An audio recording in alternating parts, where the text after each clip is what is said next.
The losing streak's over. It did not reach 10. And that was, I think, maybe, possibly, in part because the manager made every effort to prioritize winning the game. Insert gasp. Good morning to you. Good Thursday morning. I'm Dejan Kovacevic of DK Pittsburgh Sports. This is Daily Shot of Pirates. Comes your way bright and early every weekday if you're into football and or hockey. I also offer daily shots of Steelers and Penguins, where you found this. Pirates 6, Cardinals 4. Brian Reynolds with a 2-run homer late in the game to break the 4-4 tie.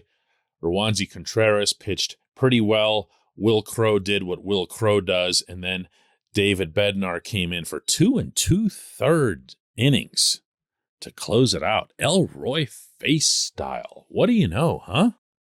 Meaning, what do you know about Derek Shelton taking the outcome seriously?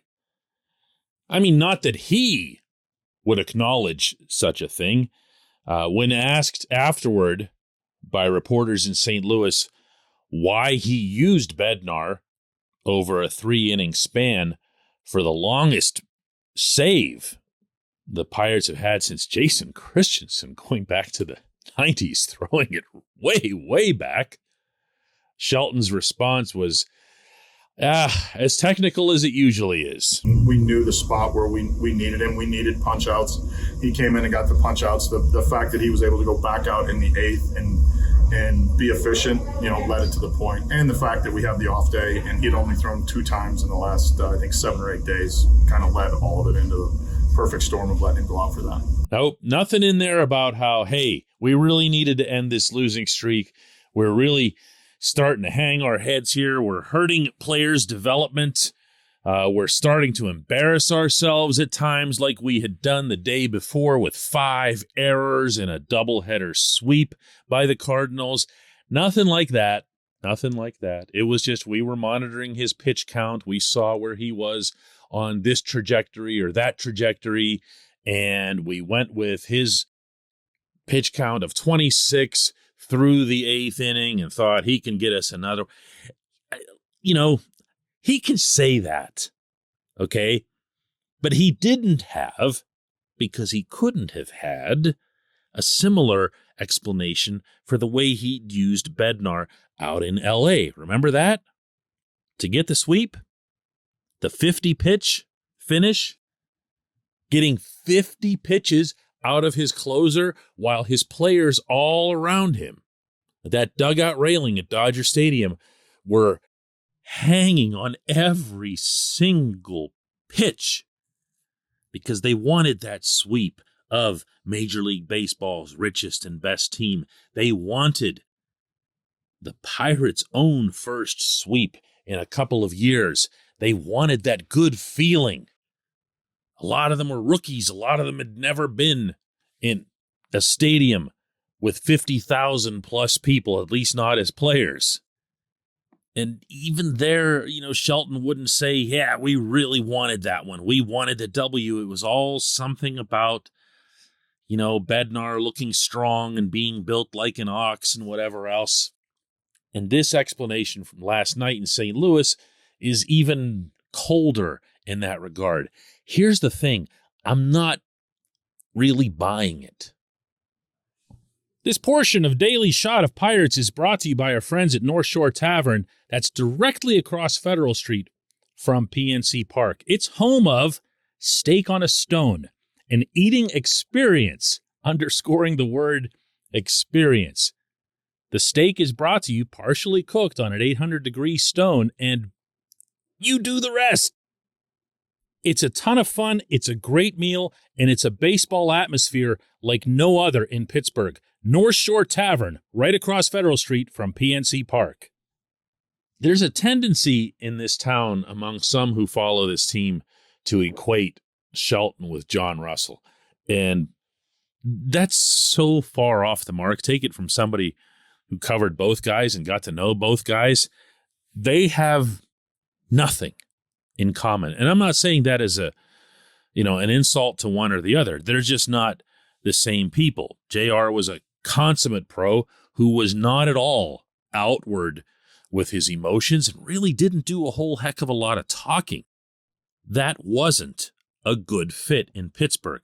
In Pittsburgh, we like our managers to be like Jim Leland, turning over the food table after a tough loss, or like Clint Hurdle, who really, really did a terrific job of fitting in with the community in a lot of ways, including, when it was appropriate, showing emotion. Shelton, when compared to JR, is, man, they're just not the same guy.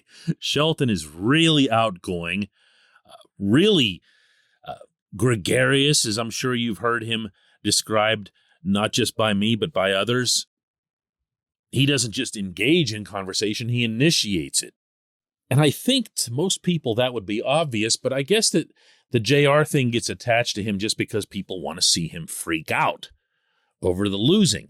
And that's not who he is. He is that guy who got his first big league managing job from Ben Cherington, who wants to do things a certain way through this stage of the overall organization's maturity. And if Cherington tells him, hey, listen, this year doesn't matter, and as I'm sure he did in one way or another back to this spring, then Shelton can say, all right, well, hey, the year doesn't matter. Let's just do what the boss wants. But along the way, I'm also the guy that's in this clubhouse. I'm also the guy that's in this dugout. I'm the guy that has to go out to the mound and take the ball away from a starting pitcher and give it to bleeping Anthony Bonda or whatever, because some rotational pitching chart that's mapped out days, even weeks in advance showed that this was Bonda's turn to pitch today. Never mind that there's a nice lead in the 6th inning, and Mitch Keller could have really used a pick-me-up W, like the one he'd earned earlier this week. Clearly, I haven't gotten past that one, huh? So I'd like to think, and maybe this is wishful on my part, maybe it's naivety, okay? I'm not going to state this as if it's scripture, but I'd like to think that there's a part of Shelton that last night said, you know what, I'm not doing this. I'm not going back to Pittsburgh with a 10-game losing streak. I'm just not. We all know O'Neill Cruz is coming up soon. We want that crowd to be at least somewhat optimistic or entering the ballpark with a decent feel. I'm not taking a 10-game losing streak back to Pittsburgh. I've got my only good starter going, with all due respect to the other guys, at least the ones who've earned it, in Roansy Contreras. I've got Crow available to pitch multiple innings if needed, and I've got Bednar, who hasn't been all that active. And this is what I'm going to do. If my team has a lead or a tie or is even close tonight, I'm going to go with my best guys. I'm going to trust my best guys tonight. I don't have many of them. Certainly not anymore. But I've got Crow and Bednar. And if Contreras can just get me to like the 5th inning, I'm going to find a way to finish off these last 4 or whatever's needed. I'd like to think that's what happened. Just allow me to have that for now, okay? When we come back, J1Q.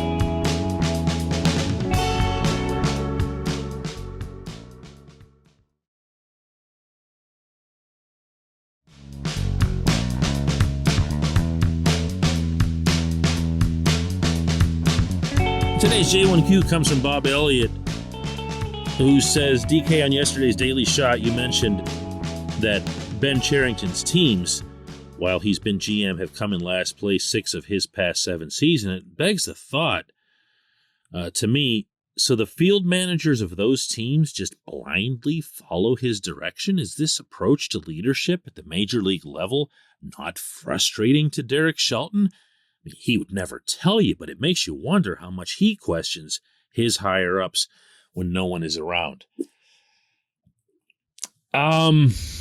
You're right. Okay, Bob, let's start with that. You're right that Shelton would never question the people above him.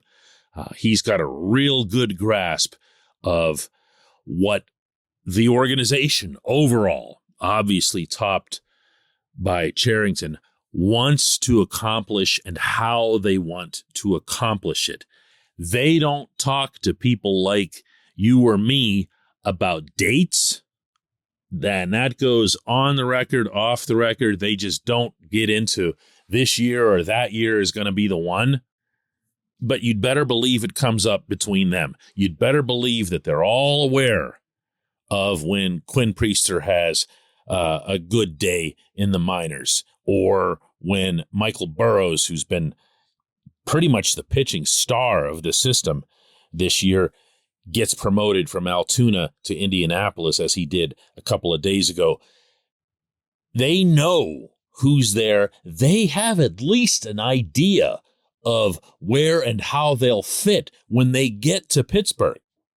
And Cherington is a star at keeping his own people focused on that broader view. Way, way more so than his predecessor, I dare say.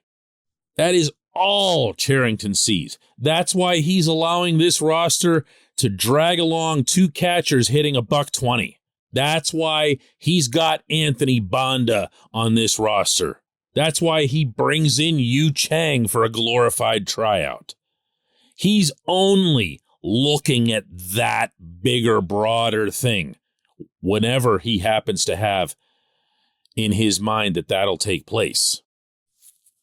And yes, even Cherington has acknowledged that there's going to be a disparity in the approach between a general manager and his field manager, because Cherington doesn't have to go into the clubhouse after the game or get on the team bus or the team plane and look at all those faces who are looking back at him going, "Really? Banda?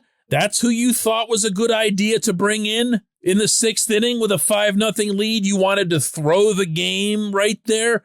Cherington doesn't have to see that. Cherington doesn't have to experience that. Shelton does.